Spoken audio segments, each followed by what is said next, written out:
But we don't really hear that kind of language so much anymore. Governments seem to be actively campaigning to prevent that. We've had in Japan just in the last year a question raised about the Japanese government's involvement in U.S. surveillance projects and technologies. And when evidence of this came in the newspapers through Japanese outlets and the Intercept, Japanese journalists approached the government ministers, people like Yoshihide Suga-san, and they asked, what does this mean? Are you doing this? Is this correct? And the Japanese government wouldn't even say yes or no. Instead, they tried to avoid answering the question entirely by insisting, well, we don't know if these documents are authentic, which is, I think, disrespectful to the public, because the American government does not say these documents are authentic. The American government, where they originated from, accepts that these programs were unlawful in some cases, passed new legislation to change the way these programs operate, even though the reforms were very minimal. It wasn't enough in the threat to rights. It's still very serious even in the United States. But they were, at least they accepted, the U.S. government accepted that when journalists had evidence, when the public had enough proof that these things were beyond the point of denying them reasonably, that these things were happening, that they would have that conversation. And I think it's unfortunate the Japanese government, and this is not unique to Japan, there are many governments that do this, but the Japanese government still objects and says we can't even discuss this because allies wouldn't like it because we don't know it's true.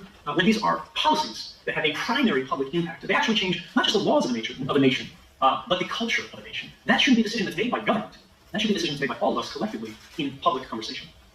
I wonder if you feel that the Japanese press is not scrutinizing the government strongly enough.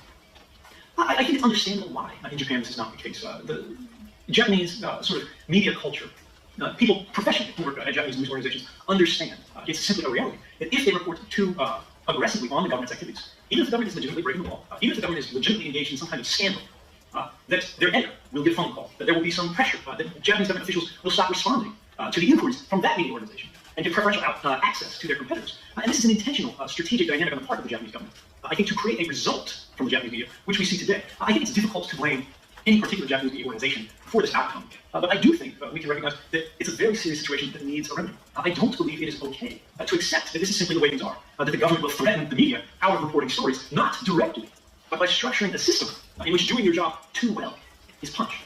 And unfortunately, I think the only way to change this is for the Japanese media collectively. All of the outlets, regardless of whether they are the most serious rivals or the closest partners, have to recognize that it is important for their future as an industry that the public see them as public champions. And that's only going to happen if they protect not only their own outlets, but the other outlets around them to make sure their number one goal is always to find the truth, even when it's inconvenient, even when it's difficult for very powerful figures, politically or corporately, and get that to the public. It has to be a team sport.